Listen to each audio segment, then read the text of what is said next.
അന്നേരമാണ് ഞാൻ ഇതിനെക്കുറിച്ചൊന്ന് കൃത്യമായിട്ടൊന്ന് ചിന്തിച്ചത്. ഒരു ബൂത്തിൽ അല്ലെങ്കിൽ ഒരു വാർഡിൽ മാക്സിമം 1200 പേര്, അത്രേ ഉള്ളൂ. നമ്മുടെ ഏത് ബൂത്ത് എടുത്താലും ഈ 1200 ഉണ്ടെങ്കിൽ പോലും ഒരു വീട്ടിലൊരു 4 പേരുണ്ടെന്നുണ്ടെങ്കിൽ 300 വീട്. മാക്സിമം വോട്ടർമാരുള്ളത് 1200 ആണ്, കൂടി വന്ന 300 വീട്. 5 പേരൊക്കെ ഉണ്ടായ വീടുകൾ പിന്നെ കുറയും. ഈ ബൂത്തിന് ഒരു BLO, ബൂത്ത് ലെവൽ ഓഫീസർ, ഒരു സർക്കാർ ഉദ്യോഗസ്ഥനാണ്. അയാൾക്ക് മുകളിൽ ഒരു ERO, ഇലക്ഷൻ രജിസ്ട്രേഷൻ ഓഫീസർ എന്നാണ് അയാളുടെ പേര്. അതിനു മുകളിൽ ഒരു DEO, ഡിസ്ട്രിക്ട് ഇലക്ഷൻ ഓഫീസർ.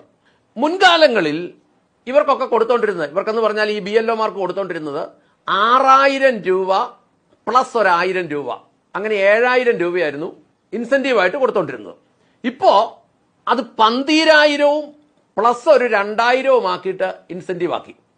ഒരു ഓവർ ടൈം ആയിട്ട് നിങ്ങൾ ഈ വീടുകളിൽ പോയി ഈ SIR ഒന്ന് പൂരിപ്പിച്ചു കൊടുക്കണം.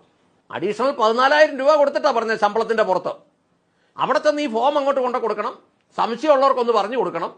90% ആളുകൾക്ക് സംശയമൊന്നുമില്ല, അവരത് പൂരിപ്പിക്കും. അത് കഴിഞ്ഞ് ഇങ്ങോട്ട് കൊണ്ടുവന്ന് ആ കമ്പ്യൂട്ടറിലോട്ടൊന്ന് അടിച്ചു കയറ്റി കൊടുക്കണം. സൂക്ഷ്മ പരിശോധന ERO, ഇലക്ഷൻ രജിസ്ട്രേഷൻ ഓഫീസർ നോക്കിക്കോളും. ഇത്രയും പണിയേ ഉള്ളൂ. ഇത് 30 ദിവസം കൊണ്ട് വളരെ ചെയ്യാവുന്നതേ ഉള്ളൂ, വളരെ ലളിതമായിട്ട് ചെയ്യാവുന്നതേ ഉള്ളൂ. പക്ഷെ ചെയ്യലെന്ന് പറഞ്ഞാൽ എന്നാന്ന് ചോദിച്ചാൽ, ഞാൻ ഈ അടുത്ത കാലത്ത് പലപ്പോഴും ഞാൻ കണ്ടു ചില ഉദ്യോഗസ്ഥന്മാർ ടൗണിൽ ഒരു 11 മണിയൊക്കെ ആകുമ്പോൾ സിഗരറ്റൊക്കെ വലിച്ചു നിൽക്കുന്ന കാണാം. എന്നിട്ടൊരു ഓഫീസിൽ വന്ന് നോക്കുമ്പം അവർ ഓഫീസിൽ ഒരു 12-12:30 ആകുമ്പോൾ വരും. അപ്പം ഇതുപോലെ ജോലി ചെയ്യുന്ന ആളുകൾക്കൊന്നും ഇത് പൂർത്തീകരിക്കാൻ സമയം കിട്ടുകയില്ല. പക്ഷെ BLOമാരുടെ പ്രശ്നം, അവർ പറയുന്നത് ഭയങ്കര ജോലിഭാരമാണ്, താങ്ങാൻ പറ്റിയല്ല. പക്ഷെ 2 അഭിപ്രായമുണ്ട്.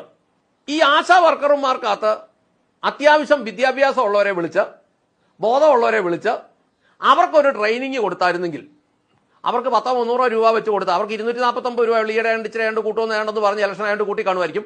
ഇനി ഒരു 500 രൂപ വെച്ച് കൊടുത്താൽ പോലും 10 ദിവസം കൊണ്ട് അവർ ഈ പണി ചെയ്തേനെ. ഇലക്ഷൻ കമ്മീഷൻ അങ്ങനെ ചെയ്യുകയായിരുന്നെങ്കിൽ ഈ ആശാ വർക്കർമാർ ഇതങ്ങ് ചെയ്തേനും, ഇവന്മാരെ ഇത് ഏൽപ്പിക്കേണ്ട കാര്യമില്ലായിരുന്നു. ഈ IT പിള്ളേർ, ഇപ്പൊ നമ്മുടെ നാട്ടിലെ വിദ്യാഭ്യാസം കഴിഞ്ഞാൽ ചെറുപ്പക്കാർ പിള്ളേർ പണിയില്ലാതെ നിൽക്കുന്ന ഒത്തിരി പേരുണ്ട്. അങ്ങനത്തെ കുറെ പേരെ വിളിച്ചിട്ട് ഈ 14000 രൂപ അവർക്ക് കൊടുത്തിട്ട് അവരോട് ഒരു ട്രെയിനിങ് കൊടുത്തായിരുന്നെങ്കിൽ അവർ കൃത്യമായിട്ടും ഒരു 10 ദിവസം കൊണ്ട് ലാപ്ടോപ്പുമായിട്ട് വീടുകളിൽ കൂടെ പോയിട്ട് കൃത്യമായിട്ട് അത് അടിച്ചു കയറ്റി കറക്റ്റായിട്ട് ഗവൺമെന്റിന് കൊടുത്തന്നെ. ഇലക്ഷൻ കമ്മീഷൻ ആയിരുന്നെങ്കിൽ സ്വാഭാവികമായിട്ട് അങ്ങനെ മുന്നോട്ടെങ്കിലും ചിന്തിക്കാമെങ്കിൽ ഇവന്മാരുടെ അഹങ്കാരം കുറെ കുറയും.